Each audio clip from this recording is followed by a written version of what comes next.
नमस्ते। आज हम एक बहुत ही गहरे आध्यात्मिक प्रवचन के सार को समझने जा रहे हैं। एक ऐसा रास्ता जो मन की शांति की ओर ले जाता है। तो चलिए बिना देर किए शुरू करते हैं।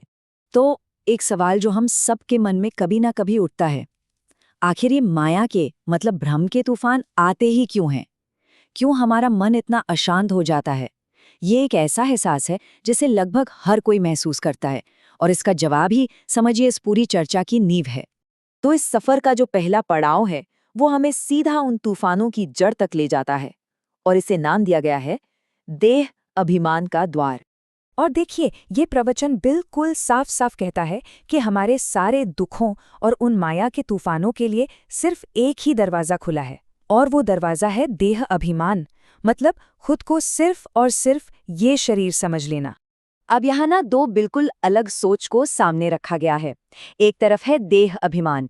इसमें क्या होता है, हम खुद को भी शरीर समझते हैं और दूसरों को भी बस एक शरीर की तरह देखते हैं, और यही यही माया के तूफानों की जड़ है। फिर इसके बिल्कुल उलट दूसरी तरफ है देही अभिमानी अवस्था। यहाँ हम खुद को एक आत्मा समझते हैं और दूसरों को भी आत्मा के रूप में भाई भाई की नज़र से देखते हैं। और जैसे ही ये सोच आती है, शांति मिलने लगती है और वो सारे तूफान खत्म हो जाते हैं। अच्छा, तो अगर समस्या देह अभिमान है तो फिर इसका हल क्या है? तो चलिए अब इस सफर में जो हमारे गाइड हैं उनसे मिलते हैं, जिन्हें इस प्रवचन में बेहद का बाप कहा गया है। और यहाँ ये समझना जरूरी है कि ये कोई दुनियावी या जिस्मानी पिता नहीं है। नहीं, प्रवचन के हिसाब से ये एक रूहानी मतलब आध्यात्मिक एक असीम पिता हैं जो शरीर से परे हैं, और वो सीधा हम आत्मा को सिखाते हैं, हमें हमारे असली रूप का ज्ञान देते हैं। तो उनका मकसद क्या है? ये एक लाइन ना सब कुछ बता देती है। मैं बच्चों को सदा सुखी बनाने आया हूँ। मतलब उनका काम ही यही है कि वो आत्माओं को दुख से बाहर निकालकर हमेशा के सुख की अवस्था में ले जाएं।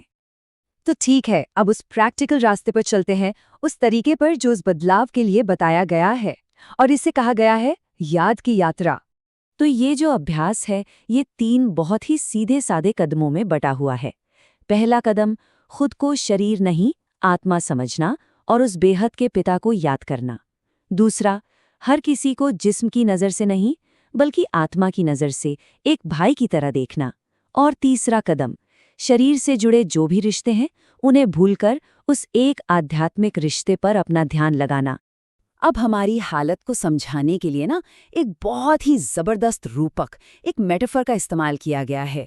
इसका पहला हिस्सा है पांव नर्क तरफ। ये क्या दिखाता है? ये हमारे उस अतीत से, उस दुनिया से कनेक्शन को दिखाता है जो दुखों और तकलीफों से भरी हुई है।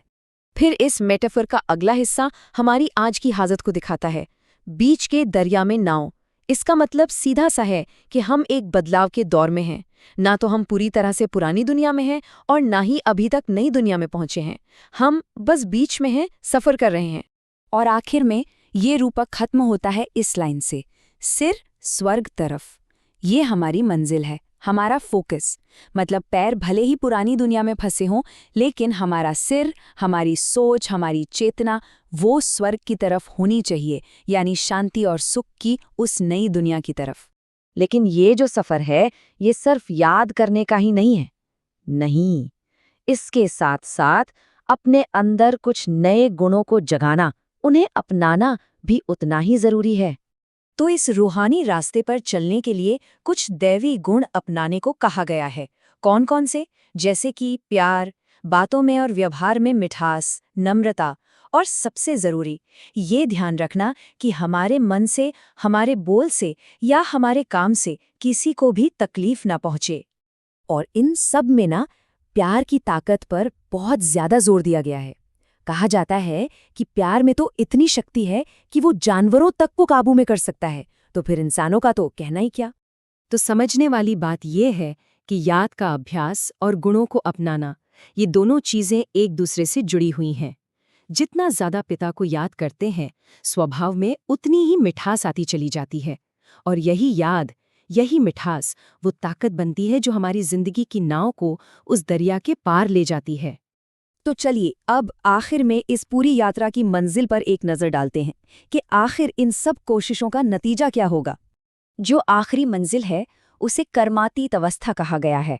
ये एक ऐसी स्टेज है जहां आत्मा अपने कर्मों के अच्छे बुरे असर से पूरी तरह आज़ाद हो जाती है। वो इतनी पवित्र, इतनी शुद्ध हो जाती है जैसे जैसे बिना किसी मिलावट का खरा सोना। यही असली लक्ष्य है। और जो लोग इस अवस्था तक पहुंच जाते हैं, उनके लिए इनाम क्या है? कहा गया है कि वे दुनिया के डबल सिरताज मालिक बनते हैं और स्वर्ग के राज्य के वारिस बन जाते हैं। लेकिन एक बहुत ज़रूरी बात, ये कोई तोहफा नहीं है जो ऐसे ही मिल जाएगा। नहीं, इस बात पर बहुत जोर दिया गया है कि ये मंजिल सिर्फ और सिर्फ अपनी मेहनत और कोशिश से ही मिलती है। राज तिलक कोई और नहीं करता, अपना राज तिलक अपने पुरुषार्थ से खुद ही करना होता है। और अब इस पूरी बातचीत को हम उसी एक सवाल पर आकर खत्म करते हैं, जो हमें सोचने पर मजबूर करता है।